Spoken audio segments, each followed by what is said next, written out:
the U.S. wants to preserve its monopoly in all the processes in the Middle East.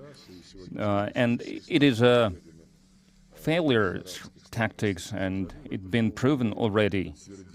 And it's been reaffirmed. Ultimatums of the either-or formats. It is an invitation to go on with this bloodshed.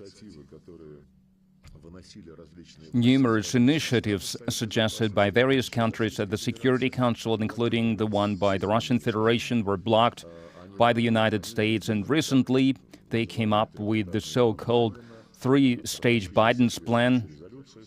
They voted on this resolution in the Security Council, where that is being ignored by Israel. And every time when international mediators, among which are Qatar and Egypt,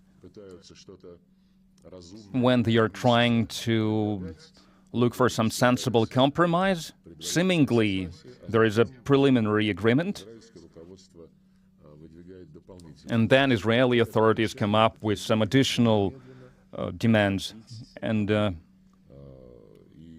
but immediate ceasefire must be established. That's the main thing. And one must not forget that the gist of this problem is that for almost 80 years, the matter of the establishment of the Palestinian state was not resolved. This issue was not resolved, as I have mentioned. As for Russia, after October 7th of 2023, we actively work on the adoption of the relevant resolution in the Security Council, but the U.S. blocked all these resolutions. They imposed their approach that has already failed, and we are saying that the United States and the European Union, they destroyed the quartet of international mediators, the so-called Middle Eastern Quartet, which was comprised of the U.S., the Russian Federation, the EU, and the UN, and now they are trying to come up with various initiatives on their own, but they do not succeed, and we are one of few countries that work with all the parties to this conflict, with no exceptions. We are in contact with all the Palestinian factions. We work with Israel, with Iran, with other countries in the region, with all the Yemeni parties, because the crisis in Palestine already echoed on the border between Lebanon and Israel, and Yemen, in the Red Sea.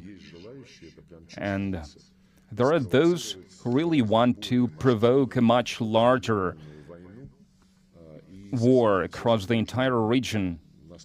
And something has to be done about that. And among our initiatives, I would like to highlight the long-time steps that we have started making long time before the current events started to unfold, to help Palestinians to restore their unity, to make sure that Hamas and Fatah,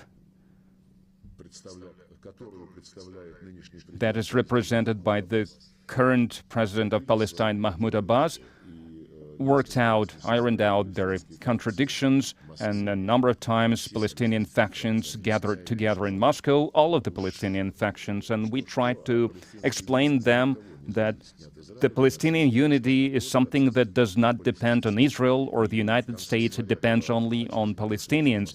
In late January, they held yet another session in Moscow where they approved one joint declaration where, for the first time, all the factions, Hamas, Fatah, Islamic Jihad, they signed a declaration on the need to stand united under the Palestinian Liberation Organization aegis. It is an important step, but so far it is a step only on the paper.